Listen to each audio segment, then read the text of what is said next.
Gotta love that Contender music. Outstanding. Well, guys, you're all listening at home. I've got Rudy Cisneros from the second season of Contender on TV. Rudy Cisneros from Chicago. Rudy, how you doing tonight, man? I'm doing good. How's everybody doing out there? Beautiful, beautiful. We got an entire cigar shop here in Hobart, Indiana, cheering for you that we've got you here on the air. Thank you, first of all, for taking the interview. You didn't have to do that, but you're always one to give back to the fans. That's one thing that's known about Rudy Cisneros throughout the land. Talk about the nickname Cachorro. What in the world does that mean for all of our non-Spanish speakers out there? Oh, that means baby cub. My coach gave me that nickname because, well, I'm a Cubs fan, and all we had in the gym was nothing but heavyweights. So, and then I was the only one that was not a heavyweight. So we always called the big heavyweights as bears, and then I was the baby cub. So Cachorro means a baby cub. Beautiful, beautiful. And you're a Chicago Cubs fan, am I right? Yes, I did. Beautiful, beautiful, excellent, man. Good. I was kind of surprised to see that when you signed your autograph that it said the Cub on there, Cubs on the bottom. I'm like, man, he must be a huge Cubs fan on there. Yeah. Well, I remember asking you, Rudy. You pulled for the Cubs, and you said, "Oh, I'm a huge Cubs fan."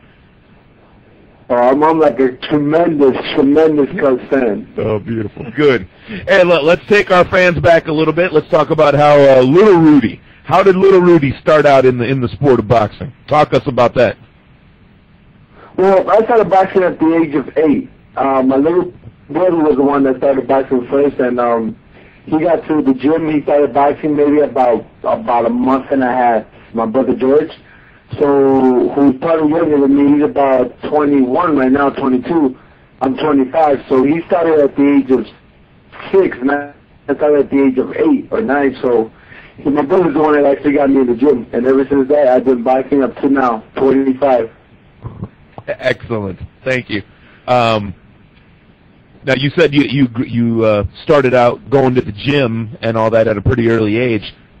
You had a bunch of friends that were all fighting together. We talked about this on the phone a little bit earlier today. It was afterwards when I started boxing, I figured out that a lot of my friends were boxers too. And it was like a good share amount of them. It was like about 8 or 10 of them.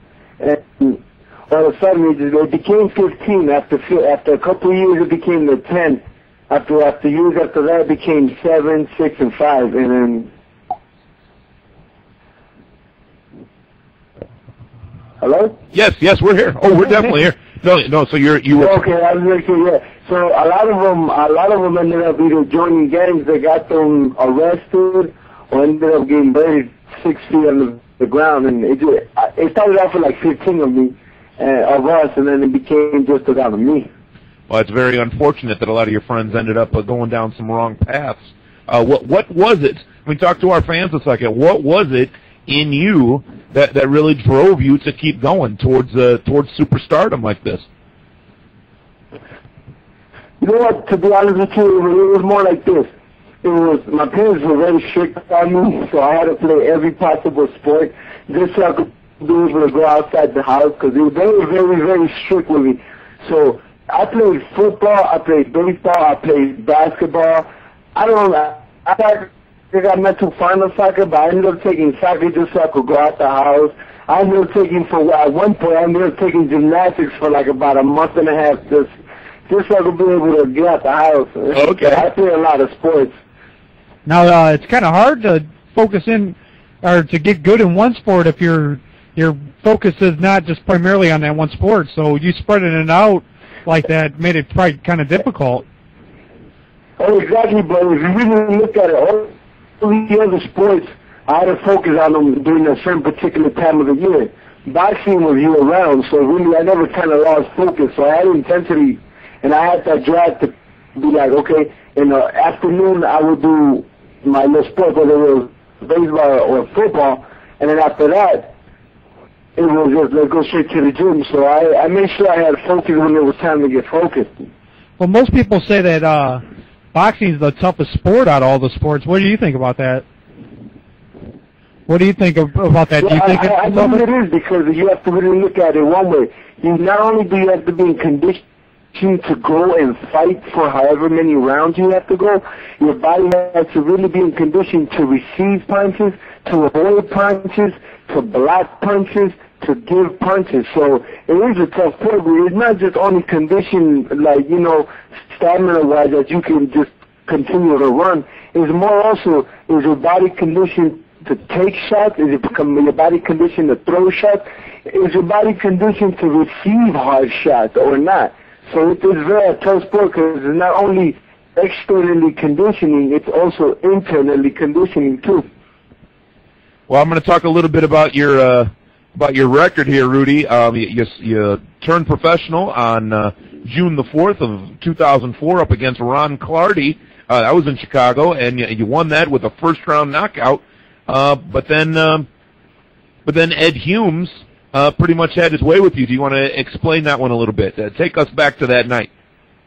Oh, well, the first fight for my pro debut, like you said, I won in my first-round knockout, and then I ended up fighting another Ed Humes who didn't have the greatest record in the world, but he's been in there with a lot of fighters, so he made me pay for my mistake because I had him hurt, and then I tried to jump on him really right away as fast as I can to try to get him out because I wanted to, throw a show for the fans, but at the same time, he made me realize, hey, man, this sport isn't just yours. There's a lot of people in this sport, so... Well, I mean, just right when I was approaching him to try to knock him out because he was hurt, but which I said that I guess he wasn't because he had enough strength to catch me in my mistake. Well, that's good that you were humble enough to take that because your first fight right after that was against Mark Scott, who you knocked out in the first round, and Brian Paul, you stopped him in the first round. So you were right back on track with those first. Yeah, it was more like I had the confidence that I was called with a lucky punch in my second fight, and then after that I stayed in the gym. I wasn't supposed to go back into training. I wasn't supposed to go in the ring for sparring until I guess 60 days after I got knocked out. I'm telling you right now, I was back in sparring that Monday, that Tuesday. I knew it was just a shot that I got caught with. Yeah. And it hurt me. It was nothing. It was just a shot that I got caught with. So I was ready. I could put that behind me already. And the next two fights, I ended up succeeding by knocking these guys out in the first round. Yep. What's cool that not a lot of fighters can say is it took you 9 months of your professional career to see one ring cart girl. It took up to my fifth fight for me to actually go the distance. Yeah. But you asked me, I didn't give the chance to get a ring cart girl to go in the ring? No, I was making a joke that it took... Yeah, my uncle told me that too. They're like, hey, man, you think you could let us see the ring card? And I was like, all right, so. Oh, that's kind of what we were saying. So then you came on up and knockouts and unanimous decisions and TKO victories, leading on up, and then that TV show comes into your life. Now talk to us. How in the world did you get involved in a TV show like The Contender, Rudy? Well, I saw the first season, and I saw like most of the fighters, they were talented, but they weren't really talented.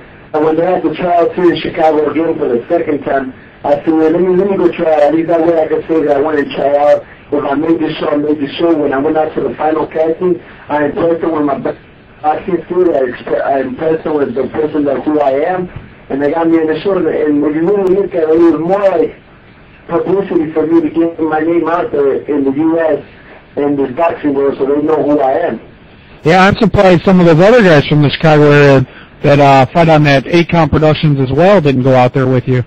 Are you one of the only gentlemen from Chicago that attempted to get on there, or was it a huge casting call in Chicago for this? Oh, it was a huge casting call when I went to Chicago. I mean, it was... When I first got there, at first, it was like maybe about 9 or 10 guys. But when I went through the whole interview process, which probably took a whole hour or so, it ended up becoming about a great handful of people. And I was like, okay, I didn't even know there was that many fighters in Chicago. Well, you did not fare as well as your Chicago fans would have liked in your first time out on the show. Norberto Bravo pretty much stole a decision a split decision at that. So 1 more point in your favor, Rudy, and that would have been a draw. Talk a second about the Norberto Bravo fight, sir. It was like, you know, he was the most skilled one, and I was like, yes. If you really look at it, everybody in the show was more skilled than I was. So I was like the little kid that picked out, and the more skilled one in there was Norberto Bravo.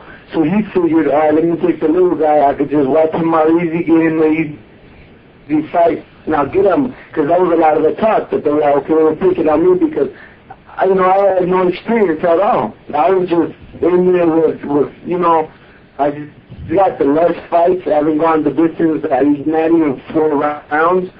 So, of course, they picked on me and the veteran. But the minute that I got picked, and I told him, yeah, we're going home. I'm not.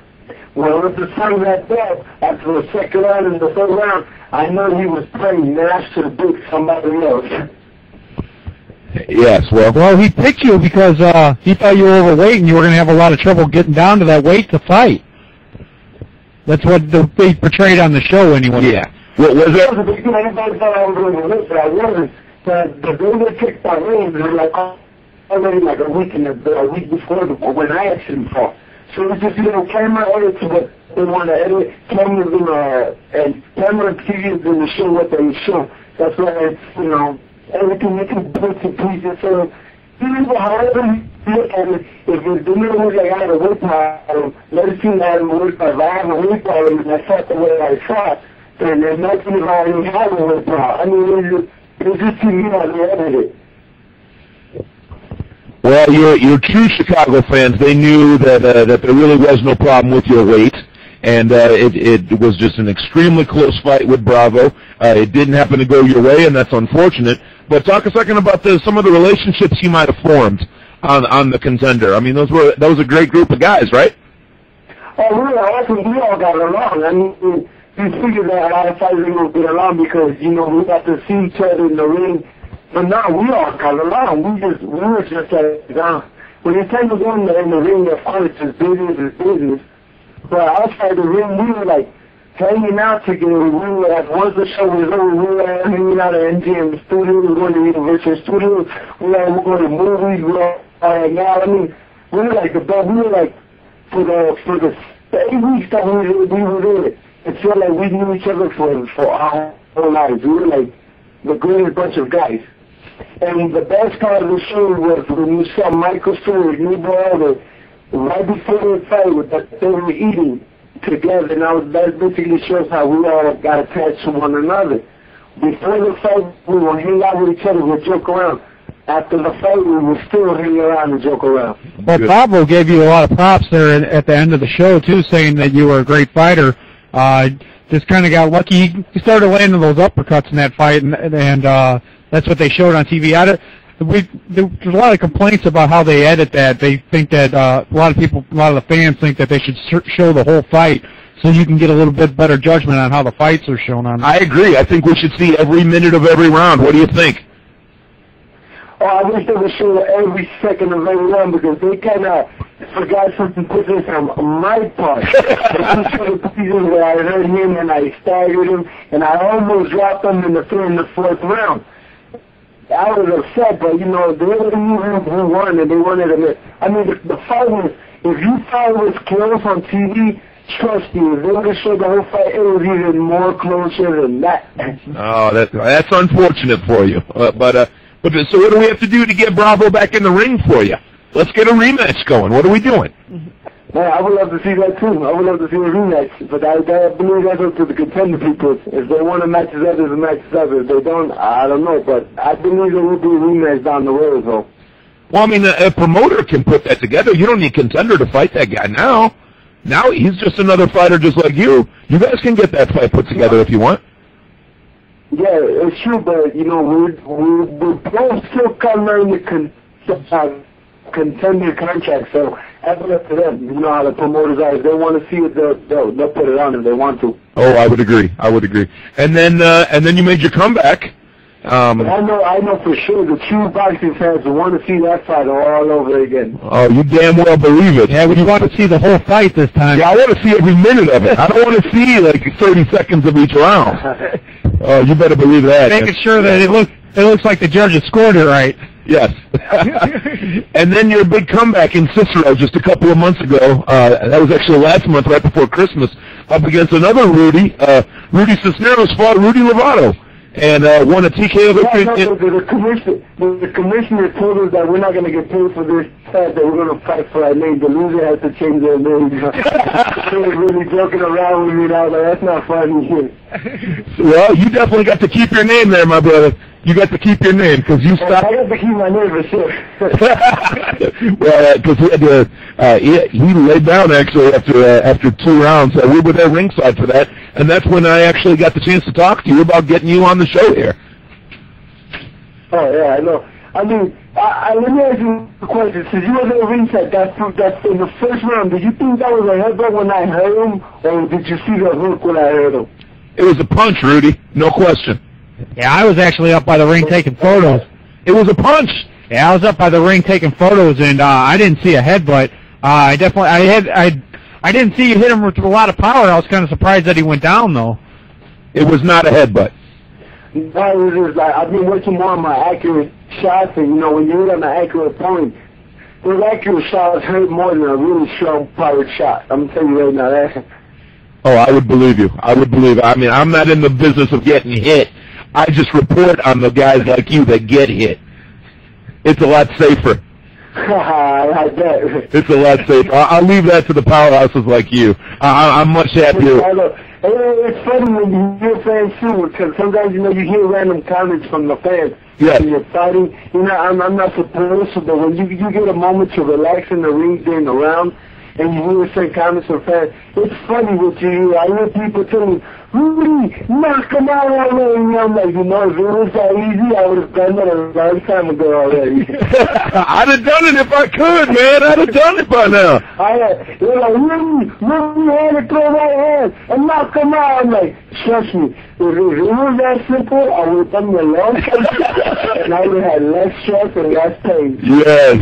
Well said, well said. Well, I asked you earlier today if it would be okay if a couple of fans from home could email in some questions, and you said that was okay, right? No, that's perfect. Beautiful, beautiful. Well, we've got a guy in upstate New York right now that's asking a question. Wanted to know who of the current fighters do you enjoy watching, and who would you like to fight in the future? Oh, right now, look at the current fighters that I like to watch is there's actually 2 fighters. One is Floyd Mayweather Jr., because as much as cocky as he sounds, he backs up his word. He's got tremendous boxing skills. That, and I love to see Oscar De La Hoya fight. So I'm super psyched to see those 2 guys fight their next fight. Fighting each other, yeah. It's pretty so good. It's like 2 of my favorite, 2 of my, fighters that I like to watch and, study tapes on. This is just going to be a wonderful fight. Who are you picking in that fight? Yeah, who do you like in that one, Rudy?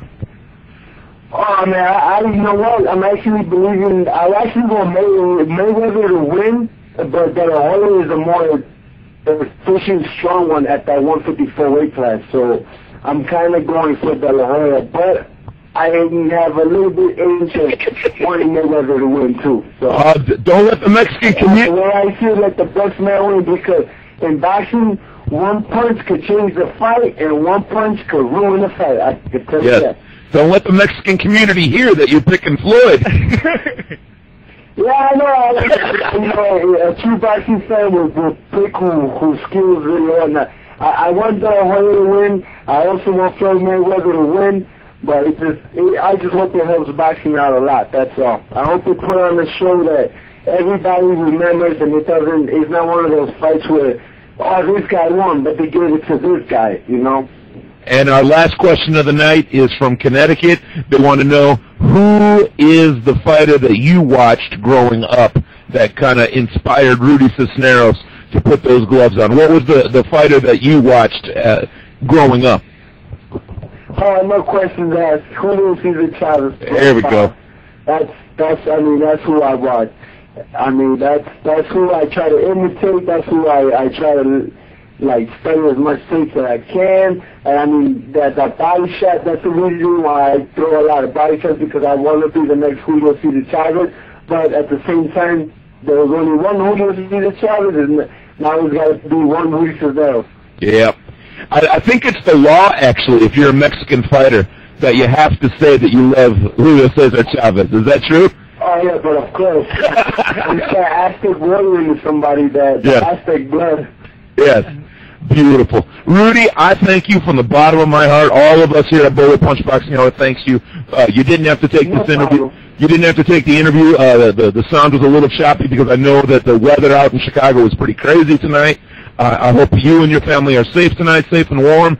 And we're going to send you a disc and some goodies here from the Bolo Punch Boxing Hour just for taking the time to give us the interview. Oh, no problem. But I'm going to tell you right now, this cold that I'm having in Chicago is nothing compared to the cold that I had in Marquette, Michigan. This is like spring, summer cold. This is like spring, summer weather. Because in Marquette, I'm telling you, that was cold. That's a new kind of cold there, huh?